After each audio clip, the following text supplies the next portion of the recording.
Hello everyone, this is Bobbin Threadbare, and welcome back to LA Noire.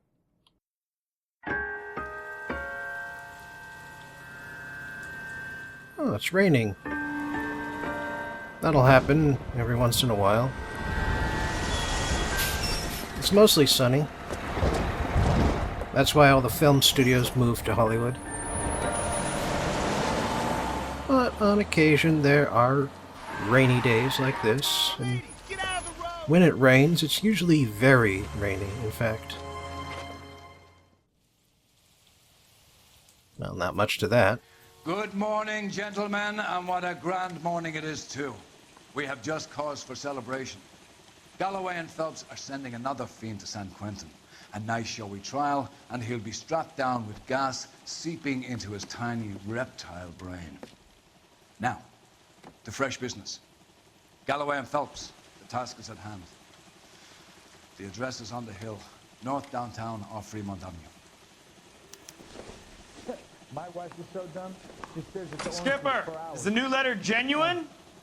Now, boys, we all know how many imbeciles have confessed in the short case. Ray Pinker will let us know in good time. Doing a little reading up on the Black Dahlia case, the original one, the real one. And he still confessed. Apparently, the original letters were handwritten, rather than using bits of magazine and newspaper like we saw. Greetings from sunny California. When's it gonna stop? I want to make homicide. I mean, you know you made it. You got that. You're behind the wheel.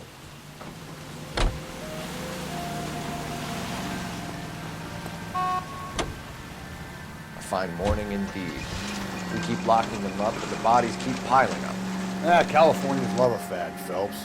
As long as the bricks hold up at San Quentin, there'll always be killers in this town to send. First the letter, and now another body.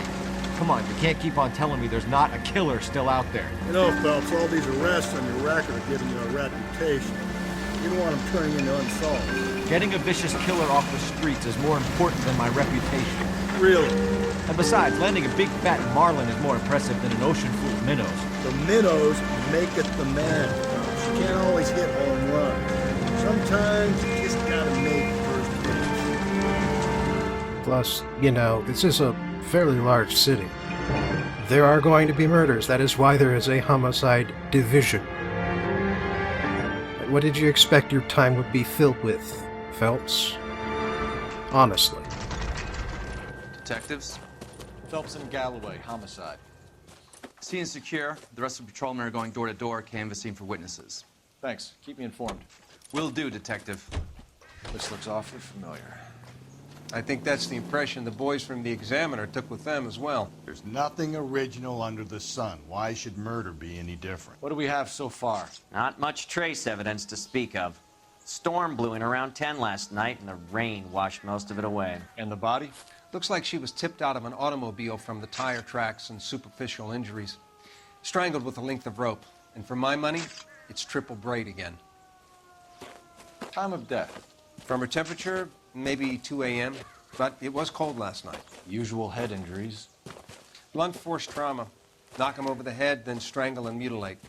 No message with this one. At least she was left clothed. I doubt very much he was concerned with her dignity. The green silk dress is very distinctive. Any sign of her other shoe?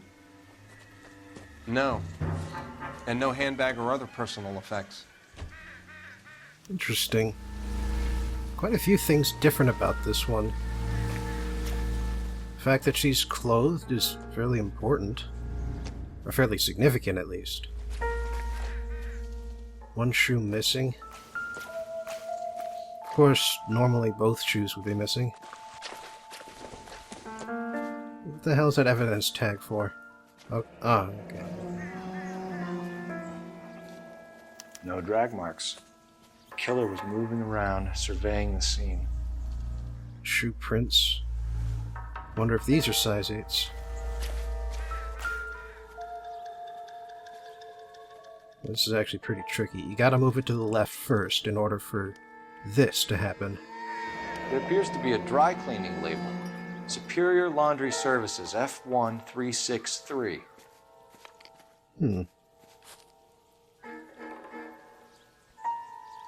No other identifying evidence.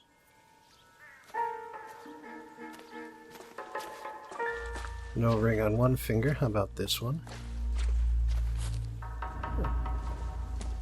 Apparently no missing jewelry. Really, the only thing missing is her handbag and the one shoe.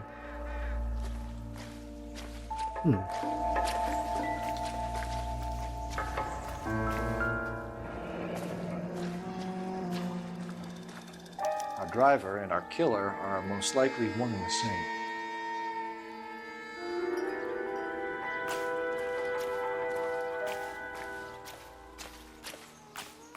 I'll call you when I know something.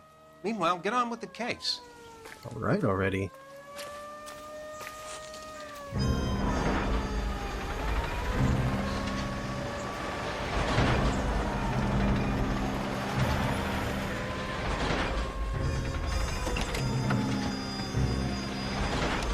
Oh, this is different too.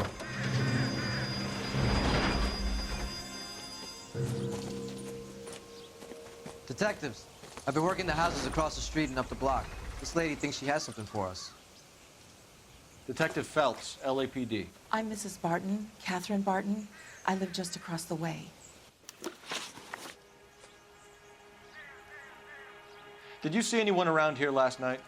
Not last night, but yesterday, early evening, I saw that awful hobo. Early evening. What's the agenda here, Mrs. Barton? You trying to get rid of Bose and improve the real estate prices? Or do you want to help us catch this lady's killer? You think I'm lying? Well, not lying, but... Looks like I made a mistake. Probably do have an agenda about getting rid of the hobos. Do you have a description? Tall, gaunt, horribly disfigured. I think he may have had an accident in the war. He's a very scary, angry man. Any idea where we might find him? One of the hobo camps around here. He's some kind of hobo leader. They all follow him around. Thank you, ma'am. You've been a big help. Of course. Anything I can do to help. I'd hate to think that something so ghastly could happen right here and nothing be done about it. Right, now for the game well.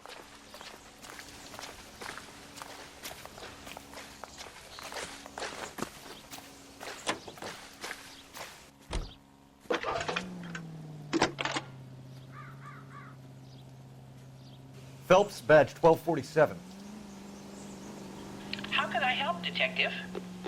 I need an address on Superior Laundry Services. Just a moment. Superior Laundry Services, 1260 West 1st Street. Can you track down reports of hobo camps in the vicinity of Signal Hill? Just a moment, Detective. There's a large camp under the bridge on Grand between Temple and Sunset. Thanks. I believe if we didn't find that laundry marker, we would next have to search for missing woman reports. It's actually kind of interesting, because you can talk with several completely unrelated people if you don't find the tag. But I am looking for, like, the best possible results, so... You know the way. You can drive. KTI radio. No message. Excuse me? There was no message. Where? On the Vic. The last bodies had something written on it. This one didn't. I'm failing to follow you. Can't be the same guy is what I'm saying, right? Before you start trying to link this to Maldonado and all the others. There are more factors to consider than the messages, Rusty. This doesn't fit your pattern, Cole. End of conversation. Understand? Are they forgetting about the second murder? I'm pretty sure nothing was written on that lady's body either.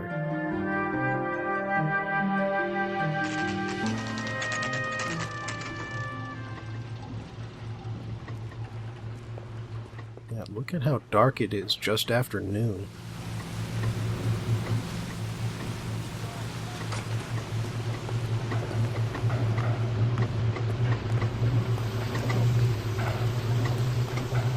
Phelps and Galloway, LAPD. We're investigating a case, and one of your laundry labels came up. F1363. If you give me a minute, Now go find a register and you can take a look. Holy shit, and it's an Asian American. I was beginning to think none of them existed in Los Angeles. You take a look for yourself. I've got clothes that need pressing. Like, seriously, where are they? Wrote the number down on that dress, is it there? We've been to Chinatown, for crying out loud. Ah, here we go. Mrs. T. Terrellson, 43 Emerald Street, Westlake.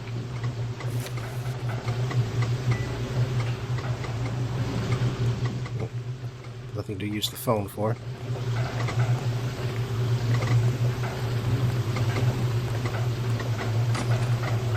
So, now we have a name.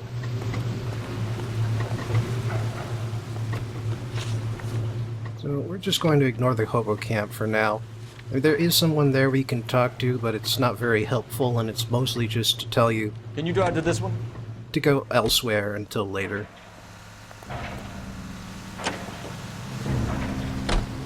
I've got a feeling we're about to meet another wife killer.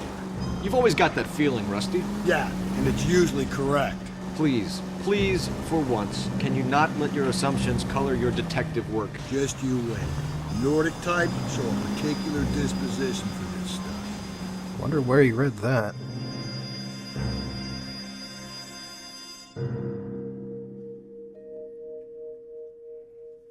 He's getting that from Terrellson, by the way, which is a Nordic last name.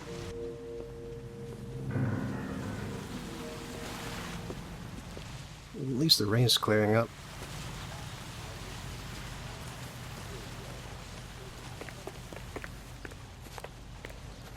Yep. Creepy looking into the window. It turns out that the dad is creepily staring at his twin daughters. You can't look at the shoes, though. Hello? Yes? Detectives Phelps and Galloway. Is your wife home, sir? My wife went out last night and she hasn't come home. Can you describe your wife and what she was wearing? We were out at a friend's place, Bobby Ross's, for a party. She was kind of dolled up. She had her green silk dress, open-toed white shoes. Those are her favorite shoes. Can we come in, Mr. Terrellson? I'm afraid we have some rather bad news. Do you have someone who can look after your children, Mr. Terrellson? I've been trying to arrange a sitter. Look, tell me what's happened. I'm afraid your wife was murdered last night. Her body was found this morning. We're very sorry for your loss. I know this is a difficult time, Mr. Terrellson, but we are going to need you to answer some questions. First, we're going to take a look around. What for? You don't think It's procedure. You see to your girls.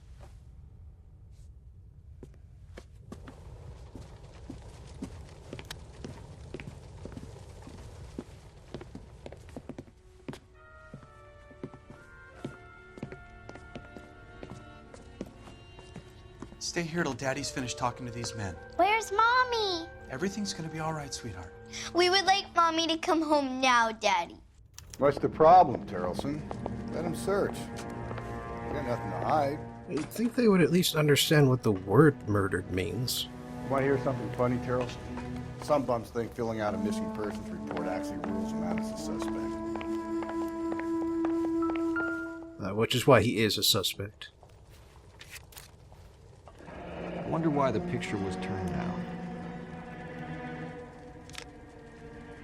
Marital issues at this point is really no surprise. To check if she was a regular. It's amazing how many people take matchbooks home from their, from these bars. How much help? I mean, even if they are handing them out just to anybody, it's just interesting that this is apparently how everybody gets their matchbooks. Nothing significant.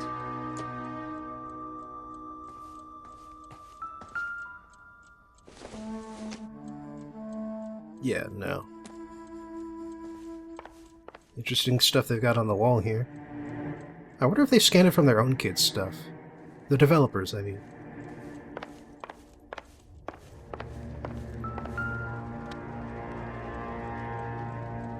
guess the guy that likes boats. At least a little bit. But then again, he does actually have a boat outside. Might be worth a look. If you'd excuse me, ladies. Seems irrelevant. I think that's a shopping list? I don't know, it's irrelevant, so I'm not really paying attention. So she went out without her handbag? Ah. I suppose that explains why we found it here. At least she was spared that particular indignity.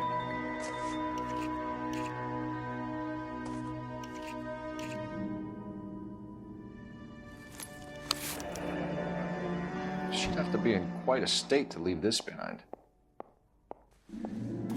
And before leaving home, too.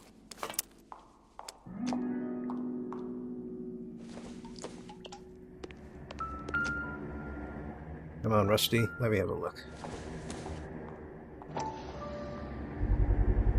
We can see if Pinker can match the impression of the crime scene.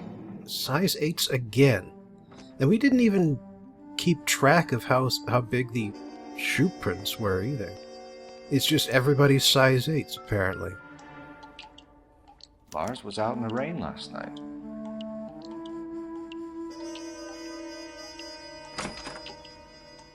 Or this morning. Yeah, especially since it is still dripping.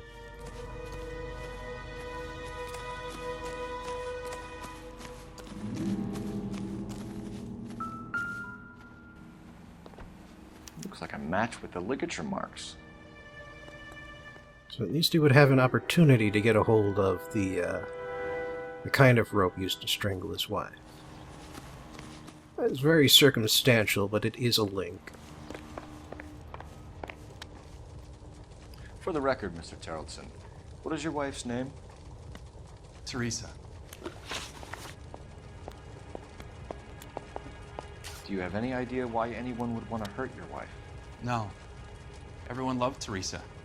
She was so full of life. There can't be anyone who knew her. Why do people keep saying that? Full of life. I think you're lying, Lars. I think you were mad at your wife for embarrassing you in front of your friends. I think you came back here and strangled her and then dumped her body on the hill. You think I strangled my wife? How do you expect to prove that? Well, oddly enough, with circumstantial evidence. Your wife was strangled with triple braid rope. The bow line from your boat is a perfect match. Look, I know this looks bad. I'm gonna have to come to terms with the fact that I let her go. You said you went to a party at Bobby Ross's place? That's right, Bobby had a bunch of people over. We were having a good time. She said she was bored and decided to leave. Looks pretty antsy. You let your drunk wife leave the party and go off on her own? Look, I was angry. I was having a good time. She has to go and ruin it. We always have to do what she wants to do. Last night she wanted to go dancing. Any idea where? Where she always goes. Bar down on North Beaudry Avenue. Baron's Bar. She goes there, drinks too much, gets maudlin, and calls me. I go and bring her home. Mr. Tarleton, was Teresa happy at home? Yeah, I think she was. Yeah, that doesn't square with anything he said. Spill it, Tarleton. We like the look of you for this, so you better give us something. We're at the party. She has a few and says she wants to go out dancing. We only have the sitter until 9. I get mad. I tell her to go ahead, but I'm staying. She storms out. Look, I'm doing well at cards. I hardly ever do well. I married her because she was so much fun, but now she drives me fucking crazy. Language. What time did she leave the party? About 8:30, maybe a little earlier.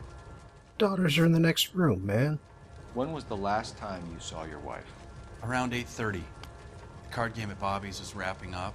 I played out my hand and drove home here. Paid the sitter and went to bed. Well, that's not all you did. You're lying, Lars. You didn't come straight home, did you?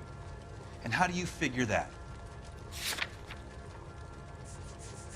The wet jacket also works. You were out in the rain. You got soaked, Lars. We found your wet weather gear. Okay, I stayed a little later than I said. This cute little brunette was hitting on me. Teresa noticed. I was half cut. I walked her home from Bobby's, but nothing happened. I walked back and got the car this morning. Thanks for answering our questions, Mr. Charlton. You'll need to go downtown to identify your wife's body. I should have taken her dancing. In my experience, Mac, if you give in to broads, you'll be giving in to them your entire life. We could break the husband's story right now. Call in, get some uniforms dispatched to check out his alibi. All right, then. Operator, message for KGPL. Putting you through now. Phelps, badge 1247. How could I help, Detective? Can you run an address for a Bobby Ross, then send some uniforms over? Would you like him picked up? No. Suspect says he was with Ross last night. We need to confirm the alibi. I'll get a prowl car dispatched. Thank you. I guess they didn't do that conversation, because usually Phelps doesn't like to delegate like that. Appreciate your time, sir.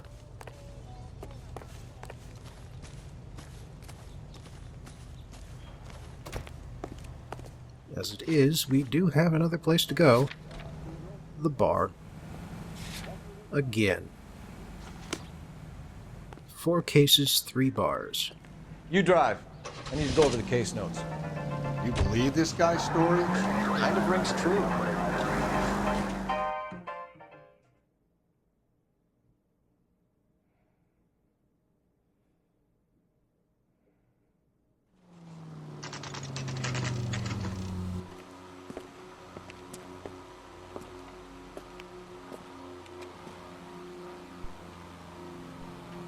What's a special of it?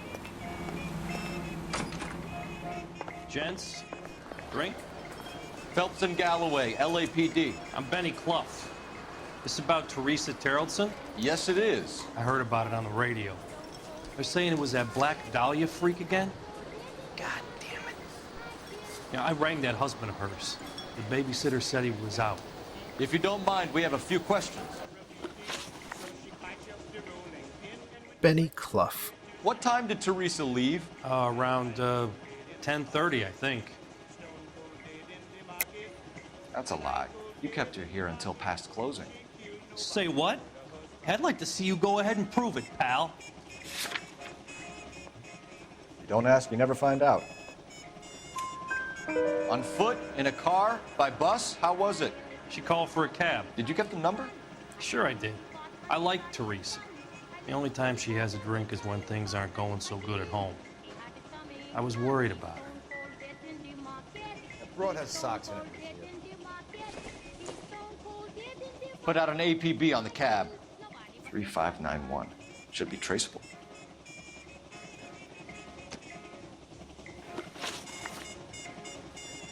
Who was she with? We've had reports about a tall, gaunt-looking hobo. He wasn't here last night? I get plenty of bums in here, but nothing to fit that description. The likelihood is that whoever she left here with killed her. Give it up, Benny. All right, 2 creeps were all over her, promising to take her dancing. You get a good look at these guys? Sure. I got a good look. One of them was a sailor in uniform. His cap said, USS Indiana. And the other man? The other guy is Richard Bates. He's sitting in the back right now. Red polo shirt. No, that's convenient. Any idea where she was headed? Nope. I didn't get that. Or maybe you just won't share. You sure no one slipped her a Mickey Finn, then took her back to their place? Not in my bar, goddammit. You got any proof of her being doped in my bar? Sorry. Sometimes you have to shake the tree to see what falls out. The husband said she wanted to go dancing. And she always wants to dance when she's been drinking. She was trying to talk some guys into taking her to one of the dance halls. Thank you for your help, Mr. Clough. We'll take it from here. Hey, no problem. All right, now let's talk to Mr. Bates. This is Bates. That's him. LAPD, don't make me chase you, shitbird. Can't let the son of a bitch get away. Bates! We just want to talk. Hi, got a ride. Get in and drive. And we're not even going to tell him we're the cops. We're just going to steal his car. Leave me there. Who knows what this guy will pull when he's cornered? We could have a killer on our hands. Now, I don't believe that the driving changes significantly when you're when it's rainy like this. You gotta get me closer. I don't think the killer would be kicking back in the barn where he met the Vic in. Listen, a creature of habit is your killer. For some reason, they're sticklers for routine. Not always. Hit him, Cole. Spit him out. Well, I will if the rubber banding ever lets me get near him. Keep it steady and I'll try to bust his tires. Ah, there we go. All right, you got me. I've had enough. Show me your hands. Okay, Bates. You're gonna answer some questions. I have a choice in this. Well, technically, yes. Last night, you went drinking with a lady in the bar. Now she's dead, and your face is all messed up. I'm in the clear on that. She preferred a sailor. You could lay it off on him. Are we finished? Do you want my partner to sap you? Tell us what we want to know. She was okay. Drunk. Pissed off at her old man, wanting to go dancing. I thought I'd ply her with a few drinks and get my end away. Looks like your Salty had the same idea. Where'd you get that club? So what happened when you left the bar? Sailor boy laid one on me. A cheap shot. After that, I don't know. You've done time, haven't you, Richard? Is that why you ran? I'm on parole. On what offense? Sexual assault. Look, I was lying there on the sidewalk. He flags a cab and jumps in with the broad. We're taking you in, Bates. How come? Just for a chat. Nice private chat. I'll explain my theory of once a degenerate, always a degenerate. Take him to Central. He's a material witness in a murder case. Find him a cozy cell. Richard here knows the drill.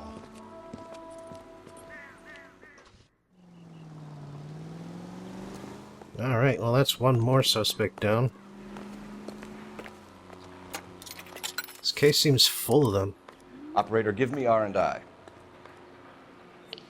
Putting you through now. Phelps, 1247. How could I help, Detective? I need an APB out on a yellow cab, number 3591. Ask dispatch to relay all sightings to car 11K. No problem. I'll get on the radio. Were there any incident reports filed in the vicinity of Barron's Bar on North Beaudry Avenue? We're tracking a sailor who was involved in a fight outside the bar. I can check the reports, Detective. I have a message for you from Captain Donnelly. Message reads, James Jessup, U.S. Navy able seaman, has information relevant to your case. Jessup is currently being detained at Central Station. Could be our man. Thanks for your help. Well, that's convenient. I guess we'll head over to the police station now. That's the cop from the newspaper. But yeah, Tarleton basically went on this whole odyssey. So, there are a lot of steps along the way.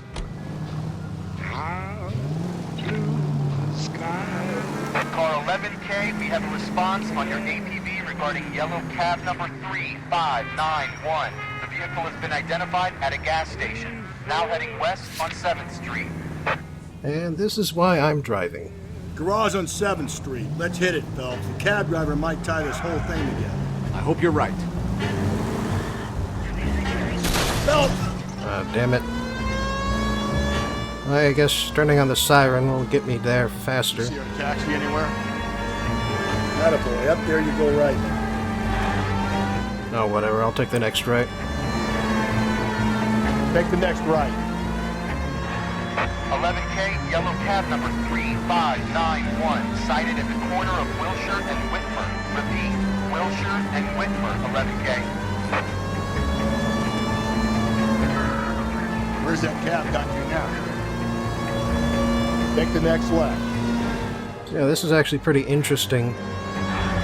You have to follow these yellow flags, but they're only to the sighting reports, not to the cab's actual location. Apparently I've never been here before, because that landmark thing only happens the first time you pass by. 11K, further on your ATV on yellow cab number 3591. Vehicle identified at Reggie's Cafe, heading north on Whitmer. KGPL clear. Okay, well apparently I was heading in the wrong direction. North on Whitmer from this location. See where that gets me. Alright, so where's the cab? Maybe this is Whitmer. I could bring up the map, but that would be too easy. You see our taxi anywhere? Car 11K, your suspect vehicle, yellow cab 3591, sighted at 6th and Valencia. Alright, well we are getting closer. Pretty sure we're getting closer. Or at least driving faster than him. Ah, there we go, there we go. LAPD, we're investigating a murder. The ferry you picked up from Veron's bar last night. What was the woman wearing? Green dress. Oh, don't tell me something's happened to her. Tell me about her. She was with this sailor, and he was all over her. She wasn't having any of it. Said she just wanted to dance. But he had that look in his eye. Where did you drop them off? It's at the Crystal Ballroom. What time? After midnight. 12:30? Something like that. Thanks. You've been a big help. Well, that's gonna ruin my day. Alright, so she was at Baron's bar for 4 hours. Went to the Crystal Ballroom at 12:30. She was only found in the morning after the rain had gone for quite a while.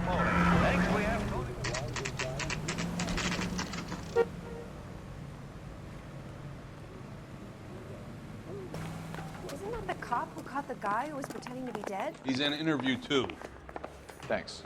What do you make of him? Sailor on furlough who looks like he's in trouble and knows it. Well, fair enough. He basically is.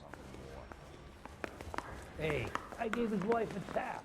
I said all fair in love and war. I have no idea where I'm going. I want to make homicide. I think I confused the numbers on the interview rooms. Because, yeah, this is number 1 here. I didn't come to California. There he is. There's your boy. Detectives Phelps and Galloway. We know why you're here, Jessup, so it would be best if you answered our questions truthfully. I don't want any trouble. That's why I'm here. I heard on the radio about this lady getting killed. I got leave from my CO to come down straight away. So why did you kill her? I didn't kill anyone. Look, you need to believe me. Let's start at the beginning. You went to Baron's bar. What time did you arrive? I got a 24-hour pass. I got there around 7. That's where you met Teresa Terrellson? Sure. We had a couple of drinks. So you tried to make a woman who was incredibly drunk? Look, I'm not proud of myself, but I never hurt her. You took her dancing? That's right. Caught a cab to the Crystal Ballroom. That checks out. You had a fist fight with Richard Bates over Mrs. Terrellson. You met the guy? He's a creep. You should take a look at him for this.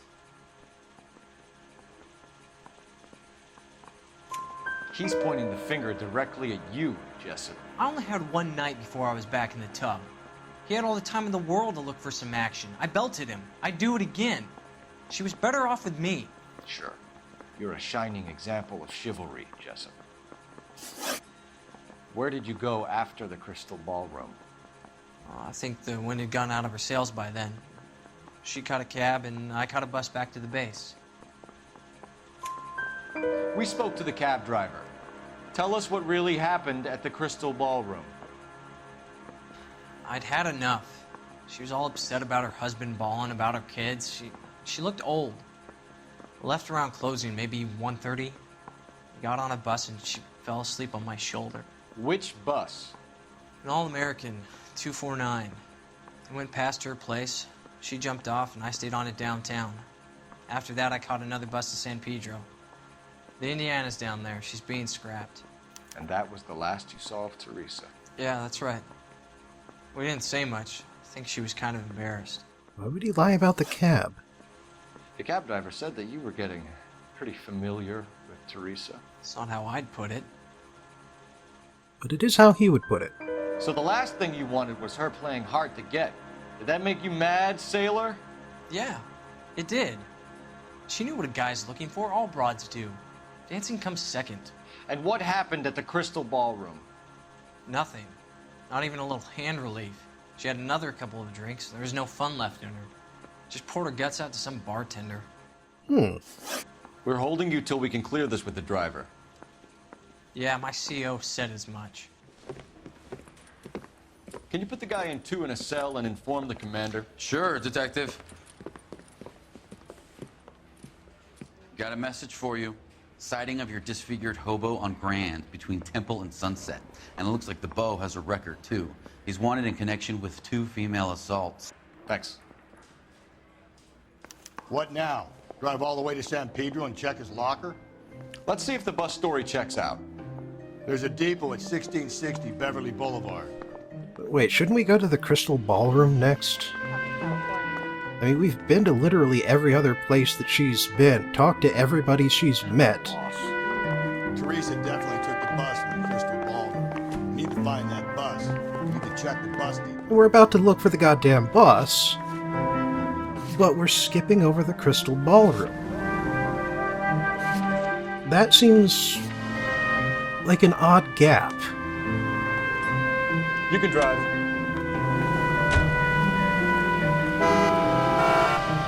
Jesus, guys.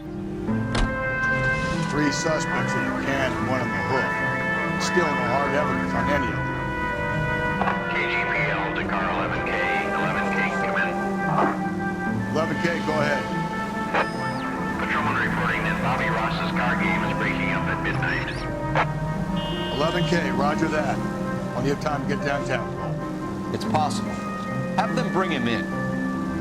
KTPL, we have Lars Carrollson picked up. 11K, roger. So much for we only had the sitter till 9. Come on, dude.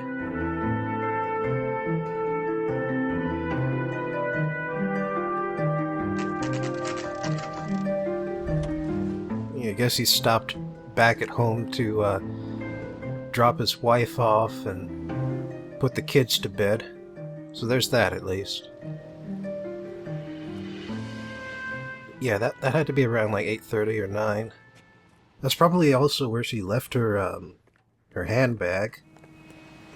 I guess she didn't need it at Baron's bar because she probably has a tab there. She's enough of a regular for that. And it would help explain why she wanted to look for a man to go out dancing with. Her husband wouldn't. I'm just looking to see if the bus is in the depot here. It is not. But yeah, she needed a man to go dancing with, and she needed him to pay for the cab, because she didn't have her handbag with her at the time. And thank you, ma'am. You have a safe trip now. Where are you boys headed today? LAPD. We're after the driver of All-American 249. Would have been around midnight onwards last night. Just a minute. That is a very silly hat. Frank Zeffirelli. He's your man. Where can we find him? Frank is out on the 7-4. Can you tell us the route? Hang on. I should have it mapped out here somewhere.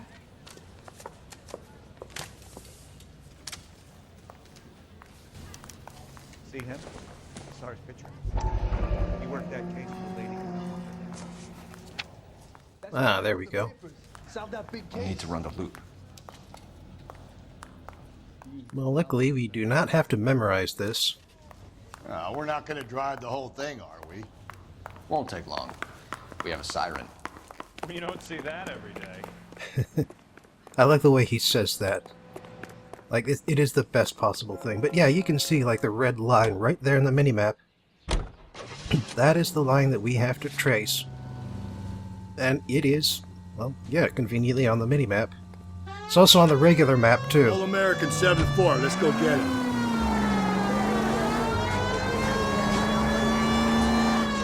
This could be a long trip, Cole. Or it could be a short one. And here's me without my hip flask and only a pain in the ass for company. Way to kick off the drive in high spirits, Rusty. Comments like that put me in just the right mood for some legwork. Touchy. You know what your problem is? You don't like hard work. This kind of rigorous search is what police work is all about. Discipline. Save it, Phelps. You're just as bored as I am. Yes, but he's more of a pain in the ass about it. I mean, clearly. Nope, still no sign of him. Did you doze off, Rusty? I think you slept through my solving the case. Yeah, very funny. Just give me a nudge if you see him, all right? How about you nudge me? I think that's a job for your wife. Oh, Rusty. It's actually pretty good. Aha, there it is. Finally. That's the bus we're looking for. Ease in behind her and get her to the side of the road. Or not. Apparently just stopping in front of it. That works too. Driver just pops out. There's some kind of problem, buddy? LAPD, we're investigating a murder. You had a sailor and a woman in a green dress on your bus late last night? That's correct. And the woman got off first, around 2 a.m.? Yeah, that's right. And the sailor stayed on all the way to downtown. Can you tell us where you let the woman off? On California Street. To tell you the truth, she looked a little lost, like she got off on the wrong stop or something. I didn't like dropping her off near that hobo camp. You've been a big help, Mr. Zeffirelli. Oh, hey. Now we've got something. So Standard Boy escaped by the seat of his bell-bottom trousers. He left the broad alive. Left her by the hobo camp. Which means he's as good as killed her. We can't eliminate any of them, but the disfigured man should be our starting point. I'm gonna call for some backup. These bows hate cops. I think we ought to investigate the hobo lead. Well, if you think we ought to, then I guess we ought.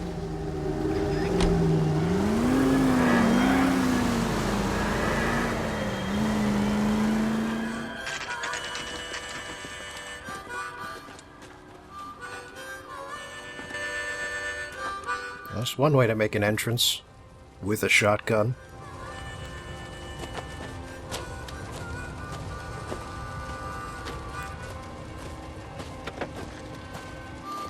LAPD, we'd like a word with you. Save it for someone who's interested. They're fascists. Come to move us on and steal what little we have left. 6 rounds won't get us far. I need you to stay focused. We need to hold out for the cavalry. How do we do that? Like this. Buckshot, down, Phelps. You want your Disciples rightful know what share. you did last night? We need to fight for it!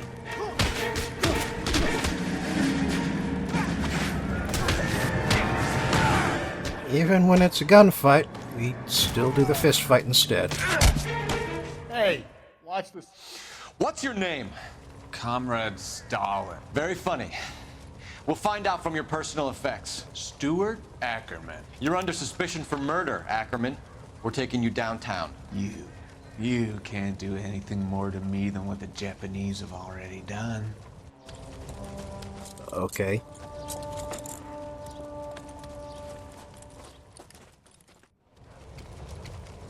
Oh, he's got his hat back.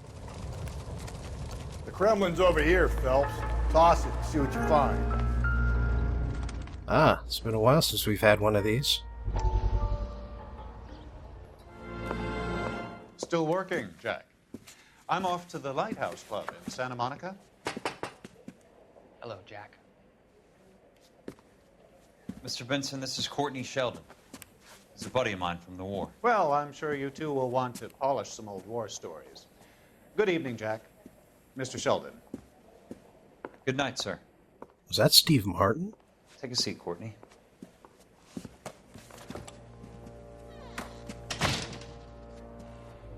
We need your help, Jack. I told you I would have nothing to do with that.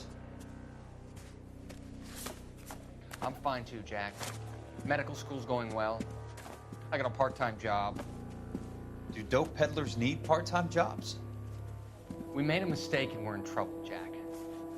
A local gangster, Mickey Cohen, is putting on the squeeze. So hand it over, walk away. What's stopping you? We had a deal with them that they would dole it out slowly. They said they would supply abortion clinics and doctors, but they've been moving it on to addicts, and they can't cope with the purity. So your problem is with gangsters being dishonest. My problem is that people are dying, and that if this gets back to us, we'll all end up in jail. So how am I supposed to help, Courtney? This isn't the war. I can't just wave a magic wand and clean up your mess.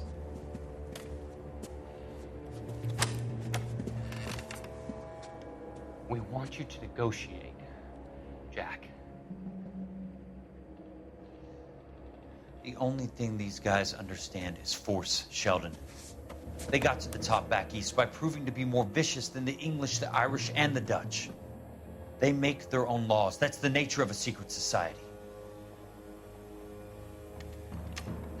God's sake, Courtney, you want to be a doctor. How can you fight with that? We are better trained, Jack.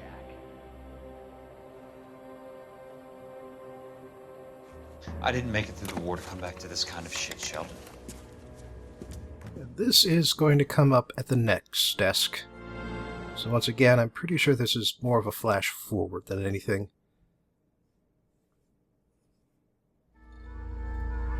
Slow down.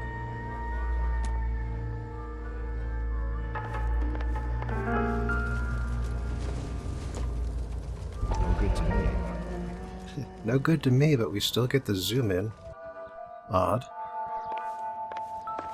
Oh, hello. Looks familiar. Safe bet it'll match the mark under Teresa Terreldson's chin. And the blood can be typed. But you said that in the previous case, so I guess we aren't going to say it this time. Now what else?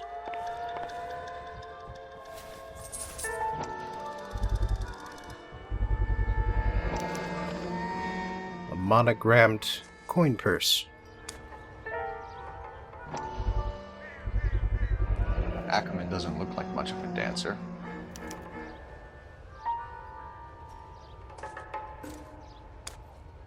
Why would he keep the memento, though? I mean, he's got pockets for the change, if that's all he wanted. Why would he carry the rope with him? Why not leave it at the scene? What do you think? Let's finish this. Back to the station. Got a problem, pal? Yeah, that guy with the harmonica just does not shut up. Alright, anyway, so one last thing to do here. You drive. I need to go over the case notes. Let's head back to the station and interview the person who may have been the last person to see her alive. The husband has an alibi, but no real motive other than neglect. Jessup's alibi checks out. Bates is a recidivist. He'll be pulling the same stick until we put him away for good. Ackerman has history, opportunity, hard evidence. What motive? We have the evidence. We know she was here. All we need is a confession, and we can charge the bum with murder. And that's the other thing, is that he has no known motive.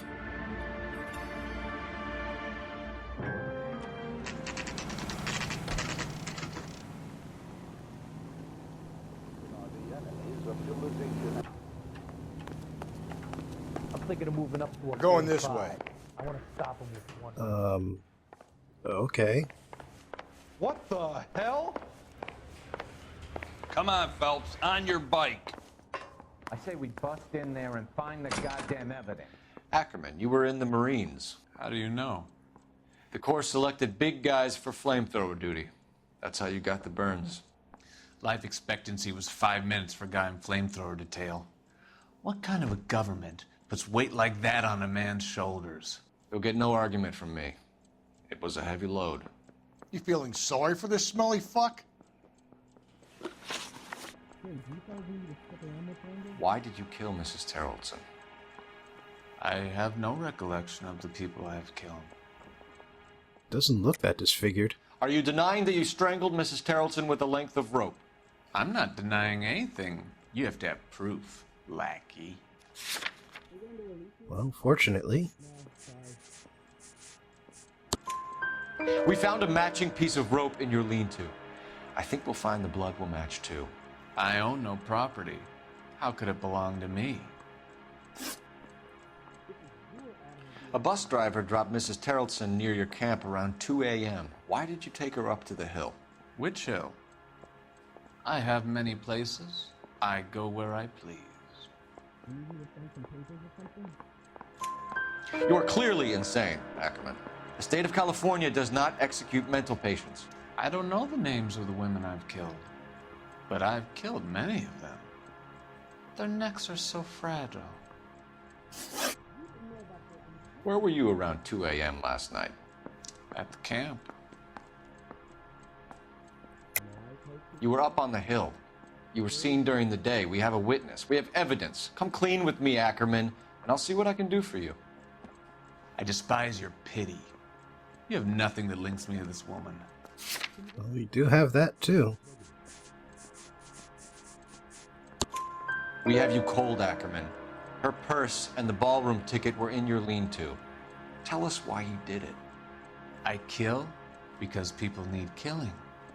It's what I was trained to do. Stuart Ackerman, I am charging you with the murder of Teresa Terrelson. Seem kind of out of it, though. Not necessarily sure how trustworthy his statements are.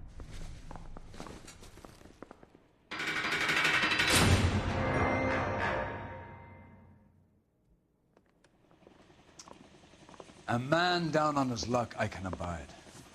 But a filthy red who chooses to live outside the rules of society I cannot stomach. Maybe poor Teresa Terrelson will provide the catalyst we need. I've spoken to the chief and the mayor, and I think it's time we send some men in to remove the godless and send them on their way over the county line. A grand day that will be, gentlemen. And a grand result you have brought me. You two are fast becoming my finest crusaders.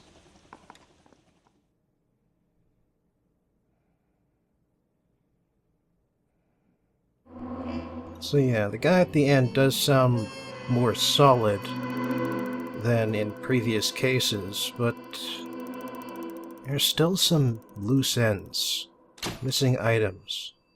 Like the white shoe itself. Where did that go? We only found the one on her body. Certainly wasn't at the hobo camp.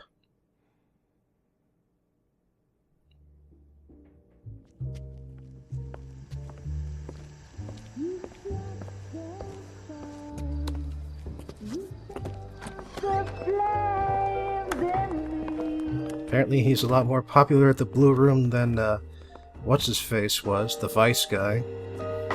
And now my But then Cole can mind his manners. blazing ruin. You say that you were only fooling. Don't walk away. Don't do me wrong. Don't leave me singing this torched song when I'm burning. You know, I've been getting off track lately, off the noir track. That's why today's film will be noir in a big way. It's called The Big Combo, and this may be the most visually noir film I've covered to date. The story about the story. You know, it's occurred to me that we're over 10 videos in and I still haven't explained what exactly noir is. Now, I did discuss the concept of the noir plot back in my last Let's Play, but that's no excuse. I mean, not everyone watches everything I produce. Plus, even then, what I didn't say was what noir means visually, which is kind of an oversight considering the genre is named after a color. I'd say the best way to sum up the film noir visual style is with two words: contrast and obfuscation. The plots of noir films are never black and white. They're always shades of gray, like the films themselves. The heroes are flawed, the villains are sympathetic, and the truth that drives the plot is only rarely in plain sight. A good cinematographer can translate this into a visual language, which subtly or obviously reinforces this theme. A single light source, which clearly outlines the characters while everything around them is so black it's almost invisible. Angled lights, which highlight only parts of the characters, which suggest that they may be hiding things. Dutch angles, which is to say camera angles which are slightly tilted to the left or the right, can communicate the idea that something is slightly, almost imperceptibly off. And then there's the perpetual fog, which conceals the truth just as it conceals the scenery, and conveniently hides the fact that the sets are incomplete because the production ran out of money. One big advantage that the big combo had was the cinematographer John Alton, one of the leading lights in a genre which, technically speaking, did not yet exist. One of his favorite lighting tricks was the singular light source. It draws the eye to the action, it provides sharp contrast, which is all you really have when you don't have color, and, perhaps just as importantly, it's fast and very cheap to set up. The big combo came out in 1955, and it was produced and distributed by the studio Allied Artists, which had until recently been known as Monogram Pictures. Allied Artists was a relatively stable member of Poverty Row, the tiny studios who couldn't afford their own theater chains, and thus either distributed through United Artists, or else to the small independent theaters who loved the fact that they could buy Poverty Row films on the cheap and one at a time. Monogram Pictures managed to survive from the 1930s all the way to the demise of the studio system by delivering cheap action movies and westerns. And they even managed to last past the end of the B-movie era by increasing their budgets right as television started to catch on. Technically speaking, Allied Artists is still around even today, but the company has gone through more than a few changes over the years, and it's definitely not the same company it was 60 years ago. The story. The big combo begins backstage at a boxing match. A woman runs away from two men, and when they catch up with her, they explain that a Mr. Brown would prefer that she watch the entire fight. She'd rather they call a cab and take her out to eat, and the two men reluctantly agree since Mr. Brown also told them to keep her happy. The camera then pans over to an old man who seems remarkably interested in the whole exchange, and so ends the first scene. We next go to the local police precinct. Captain Peterson is unhappy that Lieutenant Leonard Diamond has spent $18,600 of the department's money on the investigation of Mr. Brown, but Diamond insists that the money is well spent. Brown is both the treasurer and the head of an organized crime ring known only as the Combination, hence the title. The captain then brings up Susan Lowell, whom Leonard has had followed for 6 months. The lieutenant insists that he's doing so because she's Brown's girlfriend and a valuable lead, but when Peterson says point blank that Leonard is in love with her, he has no reply. Later on, Susan, the woman from the first scene, is having dinner at a fancy restaurant, with the two men Brown assigned as her bodyguards and handlers, Fanty and Mingo. The tall, thin one, by the way, Fanty, that's Lee Van Cleef. Susan sees an old friend of hers and asks for a dance, but in the middle of it she says she took a lot of pills earlier and she collapses. She drops her handbag in the commotion, and so the old man, Sam, takes the opportunity to grab it. And now we cut to Mr. Brown himself, who's talking with one of the two boxers. The match is over and the boxer lost, so Brown gives him a pep talk, explaining in the process that his chief assistant, Joe McClure, used to be his boss. But Brown's in charge now because he's got more hate, more drive to be the best. In the process, Brown also points out the fact that McClure has a hearing aid. Leonard finds out from Sam that Susan is in the general hospital, and when he arrives, he and Brown posture at each other for a while. Leonard then goes in to speak with Susan, and she mentions a name, Alicia. She doesn't know who Alicia is, but she does know that she's very important to Mr. Brown, and he doesn't want to talk about her. Brown gets her out of Leonard's interrogation with a writ of habeas corpus, so Leonard's response is to arrest and interrogate literally every known member of Brown's organization, including Brown himself. Leonard puts Brown in a lie detector, a machine which detects vital signs for variations and which is secretly not very good at detecting lies. Still, Leonard does get 2 concrete results. When the operator says spaghetti, Brown says Bettini, and the device goes wild. And when Alicia comes up, Brown lies and says it's a horse. Later on, the captain is back on Leonard's ass for the 96 false arrests. He tells Diamond to back off, but of course the next thing Leonard does is investigate the Bettini lead. Apparently the man disappeared 7 years ago, right around the same time as when the old boss, Grazzi, left the combination and Brown took over. After that, Leonard goes to find Rita, a cabaret dancer and his kind of girlfriend. A friend with benefits? Somewhere around there. She seems to know that there's another woman in his life, but she's actually more supportive than she is jealous. The next day, we're with Susan and Brown. Brown's rather domineering in their relationship, and Susan's getting sick of it. Brown denies knowing anything about Alicia, and literally steals a kiss in the process.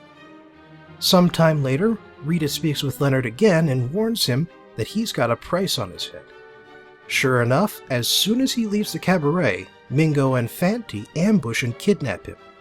In a rather intense scene, Brown, McClure, Mingo, and Fanti interrogate Leonard about Alicia in a way that's carefully designed to not leave a mark.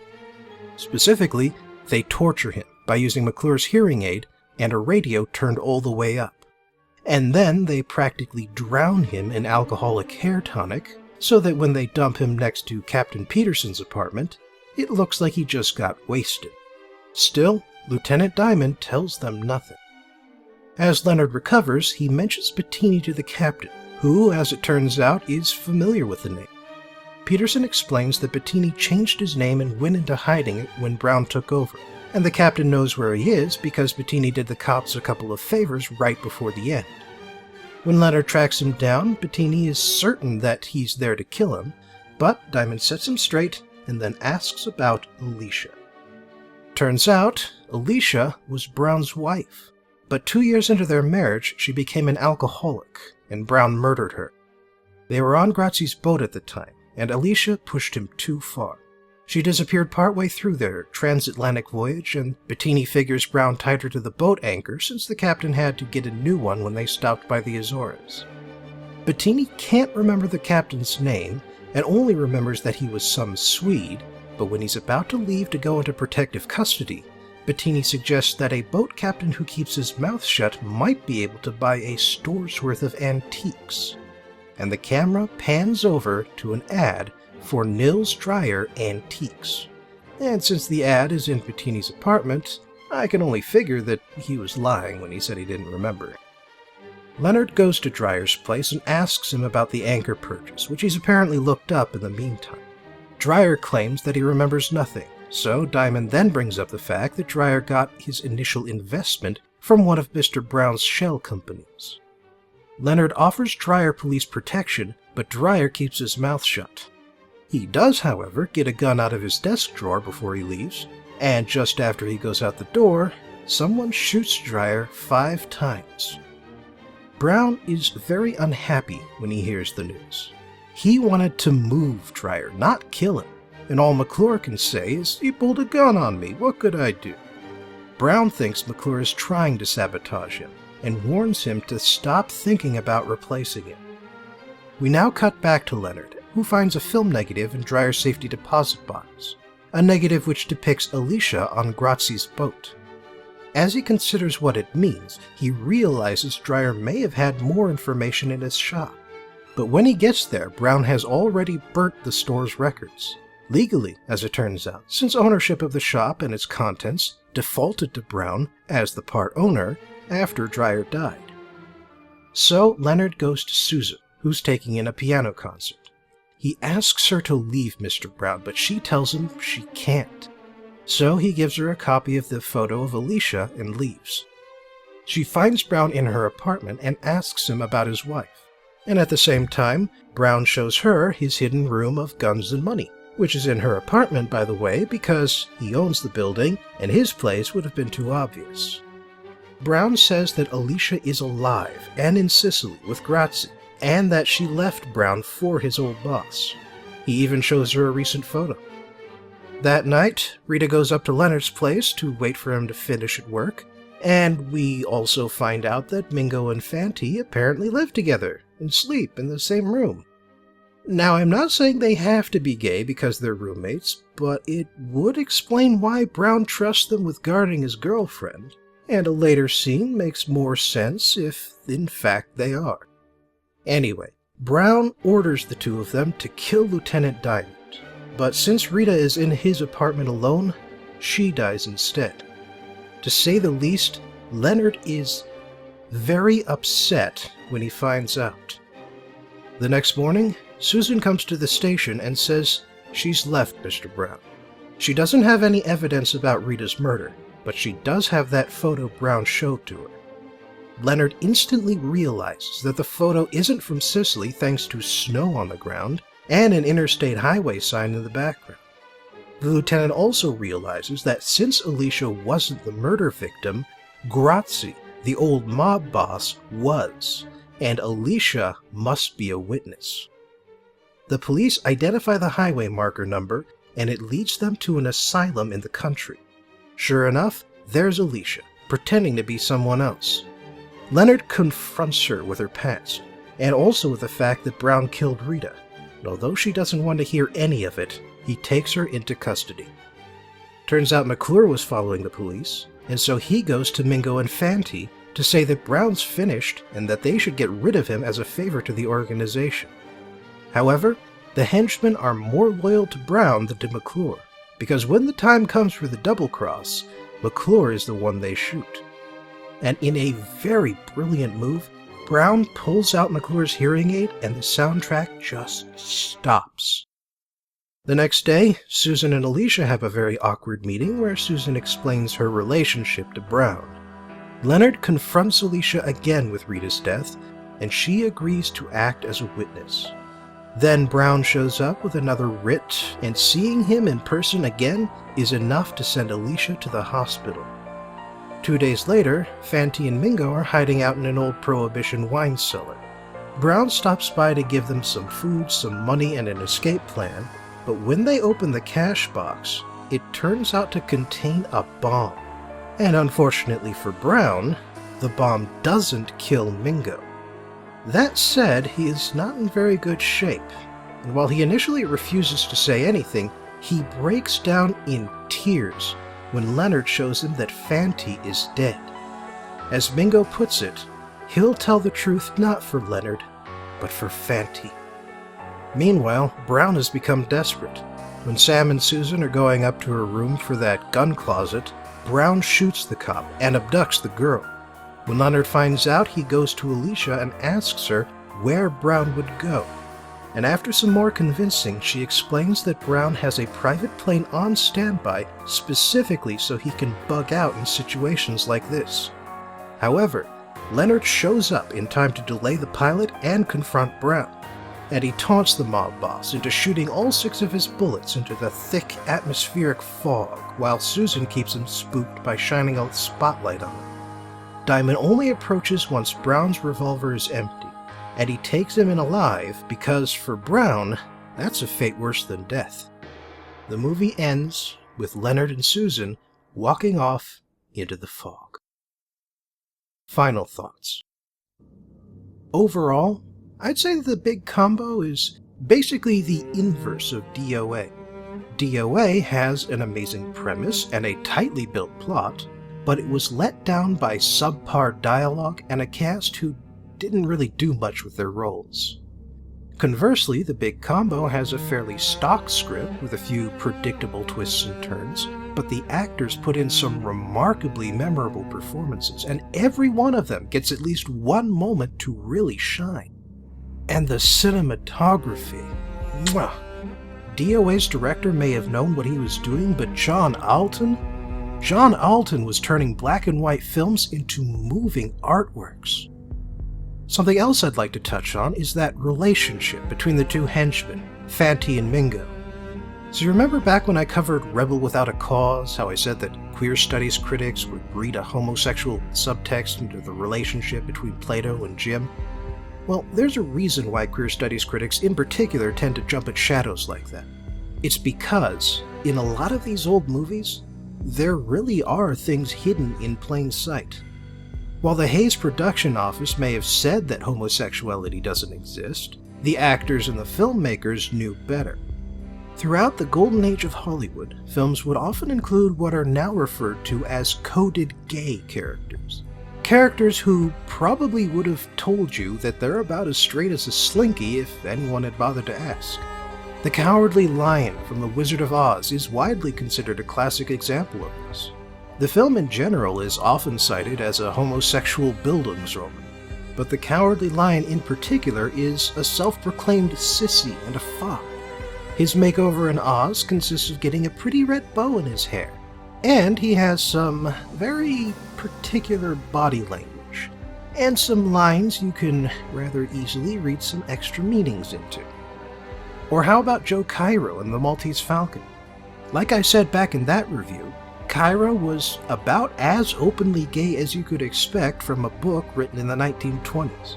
And the first film adaptation also wasn't very subtle about his sexual preferences. But while the 1941 version had to remove a lot of that thanks to the Hays Code, it's not entirely gone. Peter Lorre's Cairo is clearly a fop who spends a lot of his time on his appearance and carries around a scented handkerchief and scented business cards. And during his introduction, Lorre does some pretty suggestive things with his cane. That said, Hollywood depictions of homosexuality, subtextual or otherwise, were rarely as positive as The Cowardly Lion until very recently. Far from it, in fact. Really, the best you could hope for would be someone like Cairo or the two henchmen in this movie. Villains who aren't entirely unsympathetic and whose homosexuality has no real bearing on why they're villainous. Fanti and Mingo are gay. They work for a mob boss, and these are two separate things.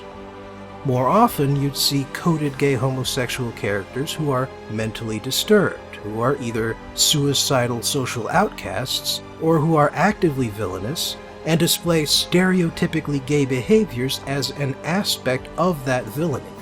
After all, one easy way to pump up the masculinity of the hero is for the bad guy to be as effeminate as possible. Worked for Aladdin. Thanks for joining me again for today's film review, and I hope you'll join me next time for the other big film noir about a man, a woman, her husband, and his life insurance policy.